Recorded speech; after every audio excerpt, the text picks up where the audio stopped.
नया news channel लाने से पहले हमने आपसे पूछा नए चैनल में क्या देखना चाहते हैं। आप लोगों ने कहा खबरें हो, एजेंडा नहीं। तो देखिए तक 360, गली से ग्लोब तक। हनुमान बेनीवाल जनता का नेता, जनता के बीच लगातार रात भर धरना देने के बाद सुबह 6 बजे कलेक्टर और एसपी जो दोपहर से फोन नहीं उठा रहे थे, हनुमान बेनीवाल के कूच को देखते हुए नागौर की सीमा पर आए। वार्ता हुआ, सहमति बनी और सहमति पत्र को अब भजनलाल शर्मा के यहाँ यानी कि जयपुर भेजा गया है। नहीं अगर उसे माना गया तो हनुमान बेनीवाल ने कहा है कि हम फिर से चुनौती देंगे और फिर से जयपुर घेरेंगे। मगर ये उस दिन ये रात का वीडियो है जहां पर कलेक्टर और एसपी दोनों आपको दिखाई दे रहे हैं। ये रात भर वार्ता चली। रिया के बाड़ी में जो अवैध खनन हो रहा है या फिर किसानों के मुआवजे को लेकर जो बातें थी, वो 5-6 जो मुद्दे थे उसे लेकर हनुमान बेनीवाल नागौर में फिलहाल संघर्ष करते हुए दिखाई दे रहे हैं और पार्टी को मजबूत करने के लिए नागौर से ही पूरे राजस्थान में संदेश देते हुए दिखाई दे रहे हैं। मगर इस बार मुकाबला थोड़ा सा अलग है क्योंकि भजनलाल शर्मा की सरकार नहीं है, ये बीजेपी की सरकार है और बीजेपी की सरकार ऐसे जन नेताओं के साथ बहुत ज्यादा झुकती नहीं है, जिसकी वजह से हनुमान बेनीवाल को संघर्ष ज्यादा करना पड़ेगा। मगर संघर्ष ज्यादा होगा तो और अच्छा ही है, सोना तब कर कुंदन ही बनता है।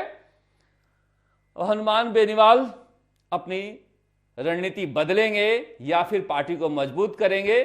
आगे आने वाले जो पंचायत और नगर निकाय के चुनाव है उसमें दमदारी के साथ लड़ने के लिए, उतरने के लिए तैयारी कर रहे हैं। वहां भी इनका जोर देखा जाएगा। मगर इस बीच हमारे यहां लगातार जो नौकरियों को लेकर लोग आ रहे हैं बेरोजगार, उनके आने का सिलसिला भी काफी तेज हो गया है और इसी सिलसिले में ओबीसी आरक्षण को लेकर कांग्रेस के तमाम नेता कह ही रहे थे। अब हनुमान बेनीवाल भी आ गए हैं मैदान में कि कांग्रेस के शासन से शुरू हुआ बीजेपी के शासन में वो जारी है।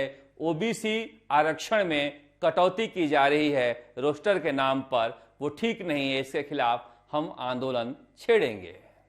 उधर वसुंधरा राजे भावुक भाषण देते हुए दिखाई दी झालावाड़ में, जहां पर वो बता रही थी कि किस तरह से वो संघर्ष करती हुई नजर आती हैं और किस तरह से संघर्ष के जरिए वो यात्रा पर निकली हैं।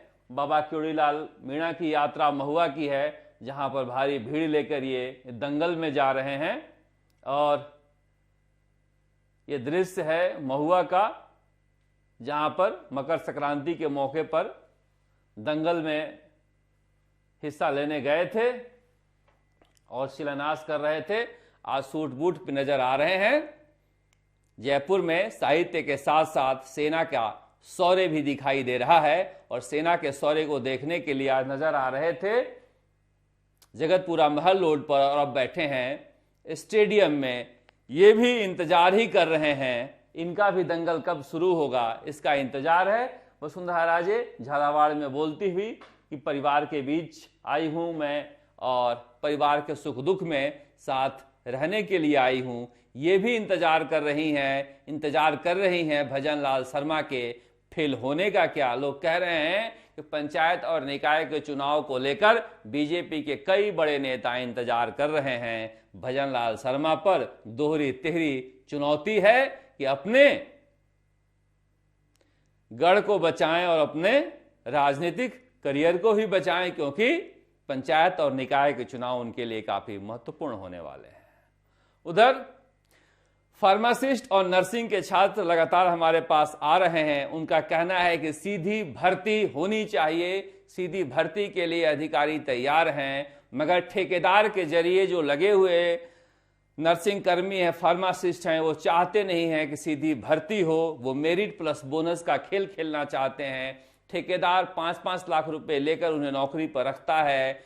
सर्टिफिकेट भी बनाकर देता है और बोनस अंक के लिए भी 2 लाख रुपए लेता है। ये खेल खत्म होना चाहिए। करीब 12,000 ऐसे लोग हैं जो मेरिट और बोनस के नाम पर सीधी भर्ती को रोकना चाहते हैं। सीधी भर्ती वाले कहीं इससे 5 गुना 10 गुना ज्यादा हैं। सरकार को ध्यान देना चाहिए। उधर ये काम कर रहे हैं, उनका कहना है कि सेवा तो हम कर रहे हैं, मेवा खाने के लिए नए वाले तैयार रहते हैं। सरकार के लिए भी बड़ी दुविधा है। सबसे अच्छी चीज तो होनी चाहिए कि सरकारी नौकरियों में ठेकेदारी प्रथा बंद हो। ये ठेकेदार ऐसे हैं कि मंत्रियों की भी नहीं सुनते हैं, कह देते हैं सीट भर गई और बिना पैसे के ठेके पर रखते नहीं हैं। सरकार से भी नौकरी देने के लिए पैसा लेते हैं और जिसे नौकरी देते हैं उससे भी पैसा लेते हैं और फिर बोनस अंक देने के लिए भी पैसे लेते हैं। यानी कि ठेकेदारी का ये खेल जो है वो काम कराने के अलावा नौकरी बैकडोर एंट्री का भी खेल खेलने लगे हैं। इसीलिए युवा आगे आ रहे हैं कि सीधी भर्ती का रास्ता खुलना चाहिए। अब देखिए क्या होता है, मगर